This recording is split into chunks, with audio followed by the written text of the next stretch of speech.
Las puertas de los cielos se abren y la señal de Hosana en línea se extiende por todo el universo con el mensaje de Dios que llega como refrigerio espiritual para el alma sedienta.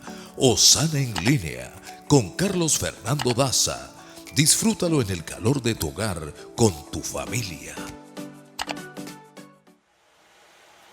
Mi Dios, me siento completico, me siento como el niño aquel que puede correr a los brazos de papá. La paz que tú me das me lleva a descansar. Y en tus hombros, mi Dios, me siento tan seguro, encuentro mi refugio al fin. Yo puedo correr a los brazos de papá y no hay mejor hogar, no existe otro lugar que tu presencia. Yo soy tu hijo que te ama, Padre, en ti pongo mi confianza. No voy a soltarme de ti, soy dependiente de tu amor. Tú eres la fuente que me sacia. No voy a soltarme de ti, soy dependiente de tu amor. Tú eres la fuente que me sacia. Ay, ay, ay. Ay, ay, ay. Mi Dios, disfruto de tu aroma y me escondo en tu sombra y sé que puedo correr a los brazos de papá. Oler tu santidad me lleva en el alma de tu presencia. Yo soy tu hijo que te ama, Padre, en ti pongo mi confianza. No voy a soltarme de ti, soy dependiente de tu amor. Tú eres la fuente que me sacia. No voy a soltarme de ti, soy dependiente de tu amor. Tú eres la fuente que me sacia. Ay, ay, ay. Ay, ay, ay.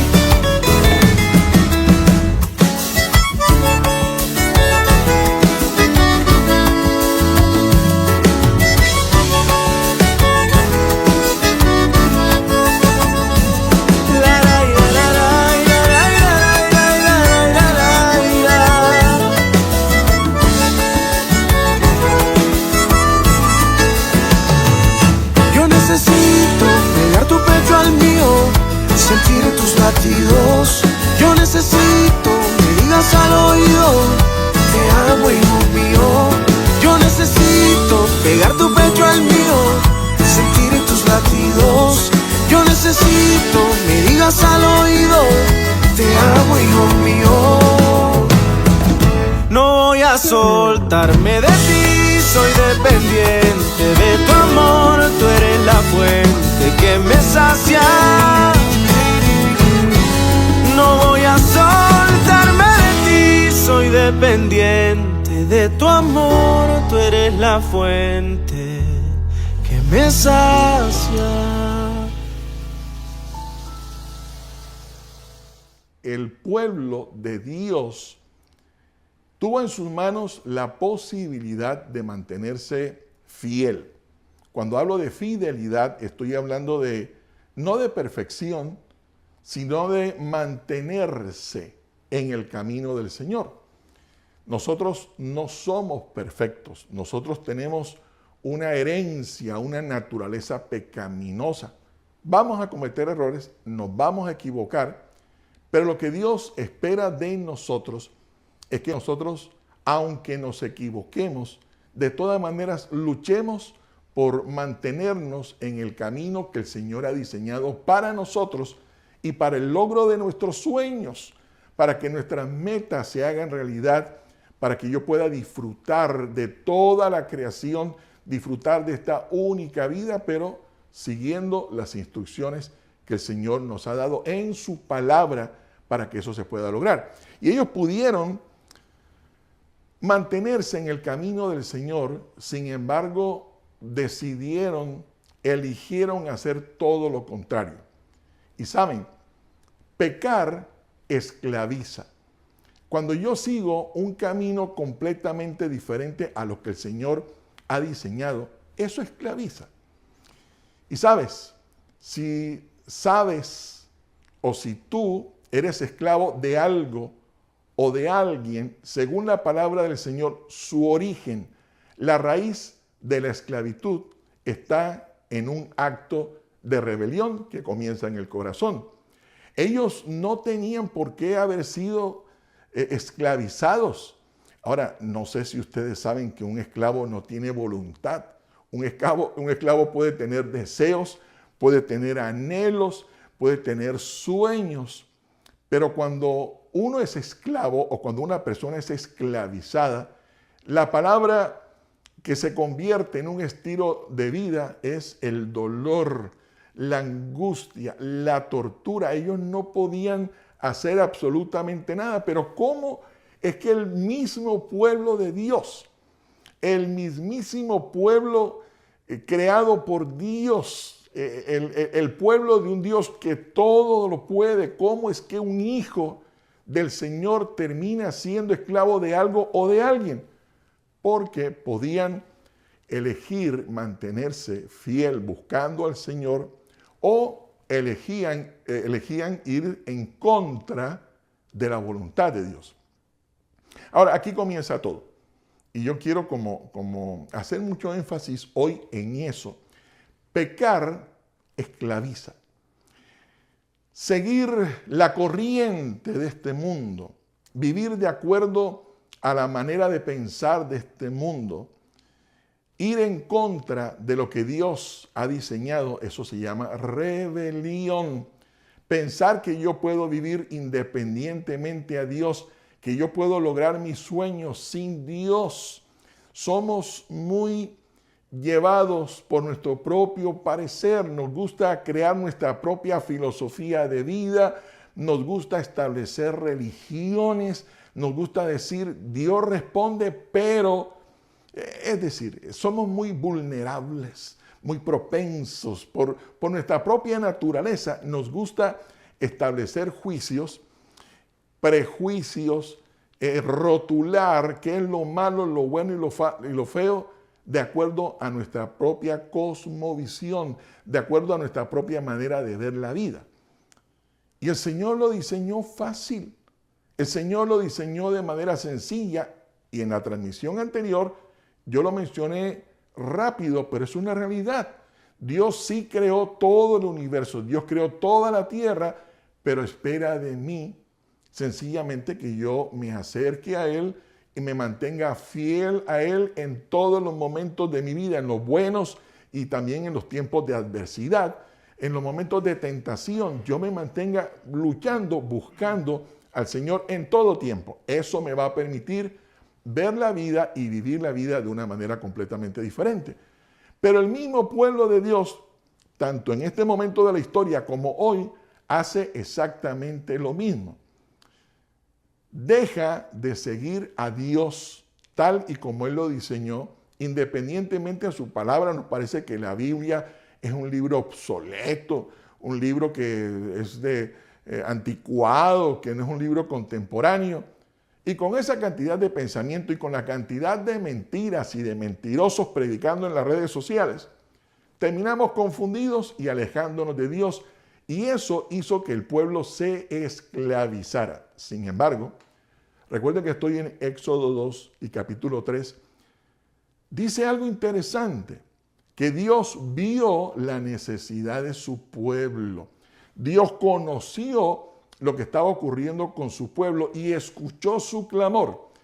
Y cuando Dios ve lo que estaba pasando con su pueblo esclavizado, cuando Dios se da cuenta de la necesidad y oye su clamor, el Señor da una promesa. Y me encanta esto, porque recuerden que nosotros vivimos no por lo que yo piense, no por mi capacidad, sino por lo que el Señor dice, por lo que Él promete. Entonces el Señor dice, descenderé y liberaré a mi pueblo y lo llevaré hasta la tierra prometida. Básicamente así se resume el corazón del capítulo 2 y el corazón del capítulo 3 aquí en el libro de Éxodo. Dios ve, Dios conoce y me encanta, porque eso me ayuda en mis momentos de angustia a recordarme que por más difícil que sea el camino, Dios sabe lo que estoy viviendo y especialmente lo que Dios hace con su pueblo cuando uno está pasando un momento completamente adverso, difícil, terrible, como un desierto, lo hemos mencionado en otros momentos. Y miren, me llama la atención que uno pudiera decir, bueno, pecó, entonces debe quedar esclavo. Entonces uno puede decir, no, se lo merecen. Se merecen el infierno, se merecen la esclavitud. Vuelvo y digo, nosotros somos buenísimos para lanzar juicios, ¿verdad? Esa persona que cometió ese error, ese presidente, ese dictador, ese alcalde, ese principal, ese vecino, somos buenísimos para lanzar juicios de acuerdo a cómo nosotros pensamos, de acuerdo a cómo nosotros sentimos o de acuerdo al dolor que nosotros tengamos en el corazón. Y a mí me encanta que mereciéndose ellos lo que estaban viviendo, escúchame bien, pecaron y no olviden eso, el que peca, el que quiere vivir lejos de Dios, terminará esclavo de algo o esclavo de alguien. Sin embargo, y no olviden esto, cuando Dios ve a su pueblo, digo yo, ¿no? Y no sé si usted está de acuerdo conmigo, pero cuando uno ve a alguien que está pagando las consecuencias de su error, uno a veces dice, se lo merecen, se lo merecen. Aquella persona hizo tal cosa, merece la cárcel, merece que le corten las manos, merece que le corten los pies. Especialmente si no estamos de acuerdo con la manera de pensar de otras personas, de otros amigos, de algún presidente, de alguna nación. Siempre tenemos la tendencia a que el juicio se haga como nosotros quisiéramos, o si están pagando o están teniendo la experiencia de una mala consecuencia, tendemos a decir, se lo merecen, ¿verdad? Y mucho más, etcétera, etcétera. Sin embargo, y no se les olvide esta gran verdad, cuando el Señor ve a su pueblo que es digno de un juicio o que se merece lo que está viviendo, saben que el Señor no nos ve con odio. El Señor no nos ve dignos de un juicio o dignos de lo que estamos viviendo, así lo merezcamos. Interesantemente, y yo quiero que eso no se te olvide nunca, el Señor pudo haberse acercado a Moisés. Recuerden que hablamos de eso también, él estaba escondido. Y cuando Dios se le acerca a Moisés, Dios no le dijo, Moisés, mira, lo primero que te voy a decir es que es un pecado por ahí oculto porque mataste a un egipcio. Y te voy a enviar una ruina y te va a ir mal en el negocio porque aparte de eso te escondiste 40 años y dejaste al pueblo solo. No, cuando Dios llama a Moisés, cuando él se acerca, Dios le dio propósito a su vida. Y ahora, cuando Dios ve la necesidad de su pueblo, como cuando ve la tuya, aunque mereciéramos, aunque somos dignos de ser castigados, aunque somos dignos del infierno por nuestra rebelión, cuando Dios nos ve con ese amor que yo le leí en el principio.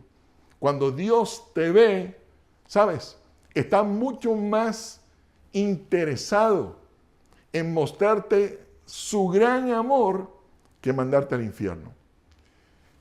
Cualquiera que sea tu situación, tu condición, tu pecado, sea que estés pagando o cumpliendo una condena de esclavitud de algo, de alguien, de un vicio, por tu rebelión, cualquiera que sea tu pecado, que haya sido tu pecado, cuando Dios te ve, Dios está mucho más interesado en revelarte, en manifestar su gran amor sobre tu vida. Claro, nosotros no pensamos de esa manera.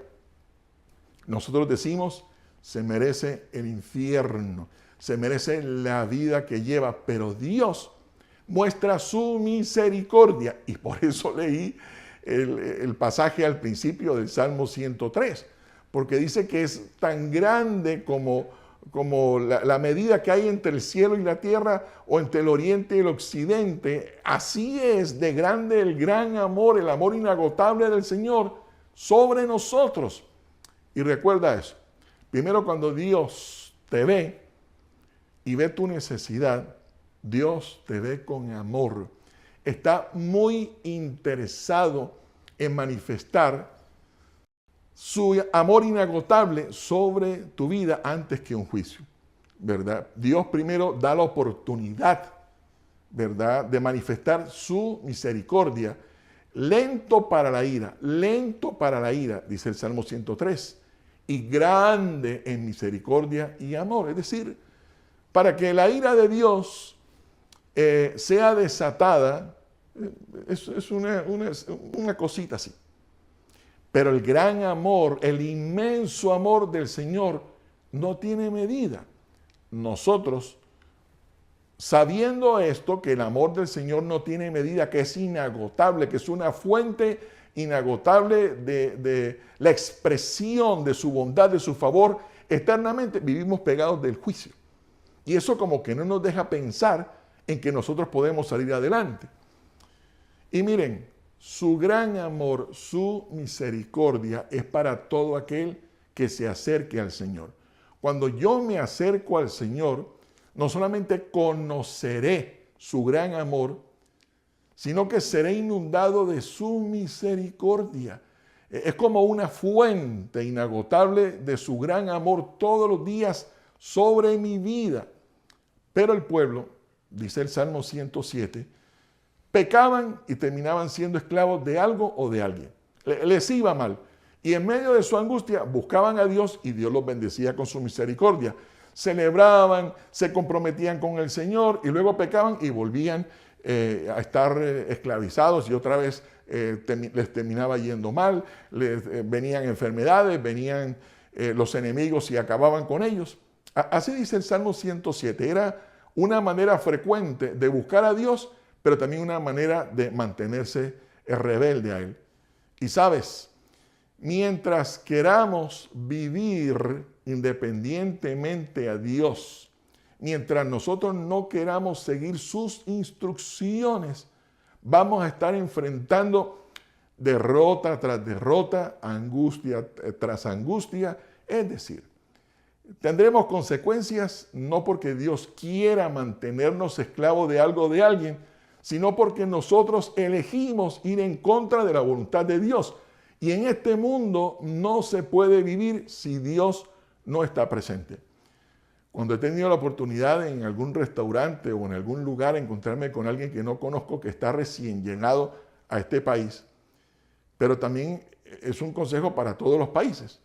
Yo les digo, mira, la única manera que tú puedes enfrentar un país tan difícil como es los Estados Unidos, tú necesitas a Dios. Un buen teléfono, un buen carro, buenos amigos, pero necesitas acercarte al Señor, como también, bueno, en tu país tal vez no se necesita un carro o un teléfono, pero si hay algo que va a marcar la diferencia entre los que creen y entre los que no creen, es precisamente eso, vivir en el Señor, con el Señor todos los días de nuestra vida, porque entonces yo podré vivir con la esperanza de que se me abran las puertas para yo poder salir adelante en aquello que yo quiera emprender. Familia querida, miren, Dios quiere inundarnos con su misericordia, no para que juguemos con ella, hoy sí, mañana no, sino para que vivamos en su presencia. Salmo 107, ya lo mencioné, a veces buscaban a Dios, recibían la misericordia, se alejaban y fracasaban. Si yo quiero mantenerme en ese manantial del gran amor, del amor inagotable del Señor, yo, como dice el Salmo 91, el que habita al abrigo del Altísimo morará bajo la sombra del Omnipotente. Bueno, y a partir del verso 2 vamos a encontrar todos los favores y todas las bondades que Dios ofrece, pero hay que habitar al abrigo del Altísimo, morar bajo la sombra del Omnipotente. Si quiero ser un beneficiario, un bendecido con la misericordia del Señor, si yo he pecado y merezco el infierno, si yo me he equivocado y merezco tener una vida derrotada, saben, yo puedo acudir al Señor y encontrar su gran amor de tal manera que Él me va a tratar como si yo no hubiera pecado y me da lo mejor. Pero hay que habitar al abrigo del Altísimo. El mismo Salmo 23 dice, el Señor es mi pastor, nada me faltará. Bueno, si el Señor es tu pastor o si tú quieres que el Señor sea tu pastor, tienes que estar en el rebaño, no fuera de él. Mire, uno de los libros que me encanta muchísimo es una carta muy pequeña. Bueno, no muy pequeña, una carta muy corta en el Nuevo Testamento que el Señor le escribió a Filemón. A mí me encanta Filemón. Tienen que leer esa carta del apóstol Pablo a Filemón en el Nuevo Testamento. Filemón conoció al Señor.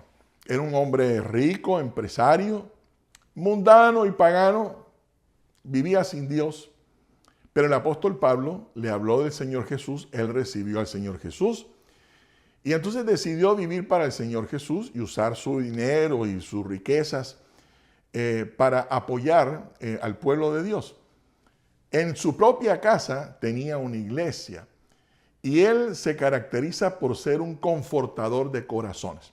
Es decir, él se acercó al Señor Jesús, se sintió perdonado por el Señor, se sintió amado por el Señor, se sintió libre de culpa y libre de juicio cuando vino el Señor Jesús, porque ese es el regalo que el Señor nos da. Se sintió libre, se sintió bendecido, favorecido, sin culpa. Entendió que las consecuencias podían ser enderezadas por la presencia del Señor en su vida y se convirtió en un multiplicador de la misericordia del Señor. Recibió misericordia y decidió multiplicar misericordia. ¿De qué manera? Bueno, Filemón vivía en una ciudad que se llamaba Colosas, donde se perseguía y se maltrataba a los cristianos. Los apedreaban, no les vendían comida, les tiraban tomates, les gritaban, le hacían bullying, como se diría hoy día. Se burlaban de ellos, los menospreciaban, los maldecían. Y él usó todo el amor de Dios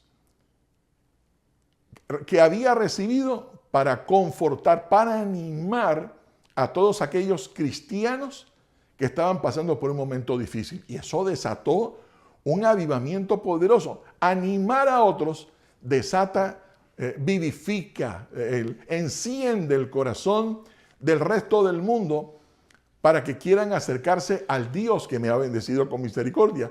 Pero antes de conocer al Señor, Filemón tuvo un esclavo llamado Onésimo. Podía pagar esclavos y tuvo un esclavo llamado Onésimo que le robó, que le hizo daño y se escapó. Y cuando se escapó, lo tomaron preso y adivinen quién estaba en la cárcel, también preso, estaba el apóstol Pablo. Entonces el apóstol Pablo en la cárcel le dice a este esclavo, mira, recibe a Jesús. Y le habló del Señor Jesús y este esclavo Onésimo,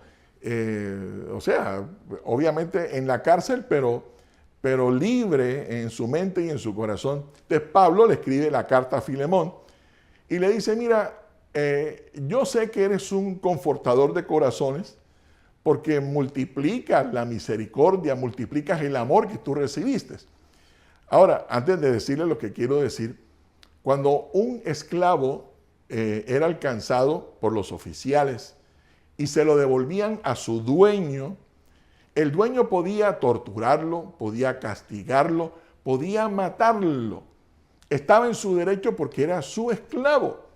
Y Pablo le dice, no lo recibas como esclavo, sino que trátalo como un cristiano. Es decir, ahora que tienes la misericordia del Señor, no lo trates como se merece porque te hizo daño, sino que trátalo de acuerdo al amor que ahora Filemón había recibido. Y saben, familia querida, y con esto quiero terminar, pero no sin antes hacerles una invitación con todo mi corazón en esta reflexión, y es lo siguiente.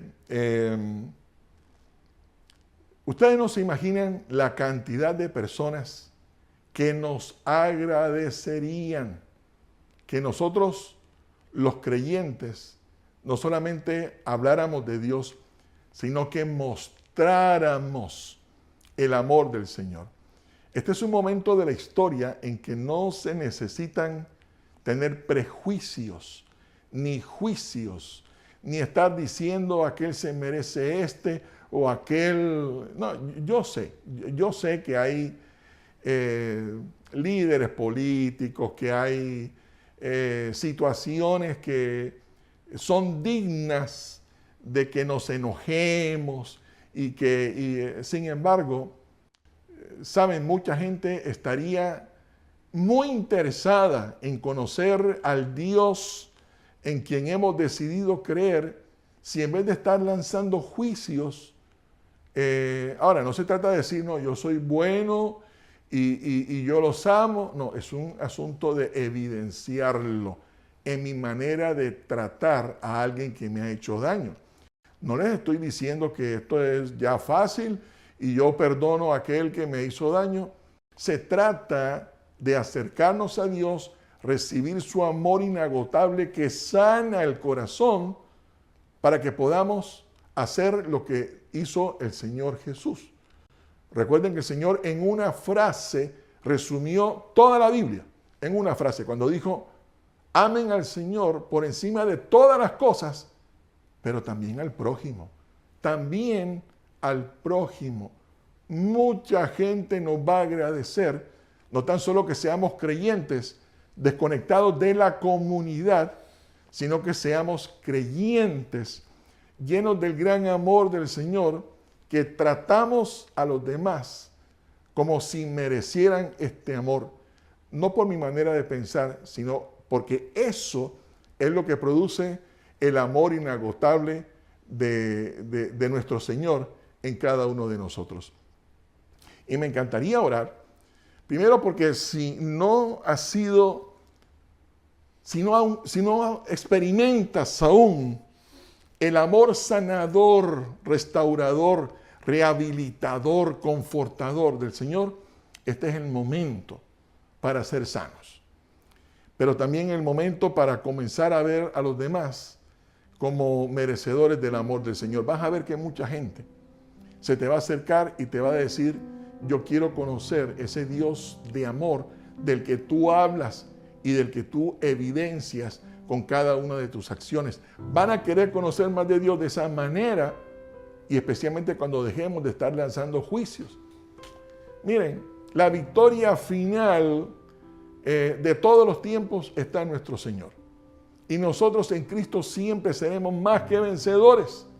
Pero usemos nuestra única vida para mostrar con nuestras acciones que realmente, que genuinamente Cristo habita en nosotros. Cuando Él viene, no solamente recibo su amor inagotable, sino que su gran amor me sana, me da salud y me va a permitir sanar relaciones. Familia querida, en la última parte yo quiero orar sobre eso. Que entendamos que es mucho más grande su amor y su deseo de que yo conozca su amor que su juicio, y que podamos recibirlo, que podamos ser sanos, pero también que podamos sanar a otros con ese amor que ahora está en nuestro corazón. Amén.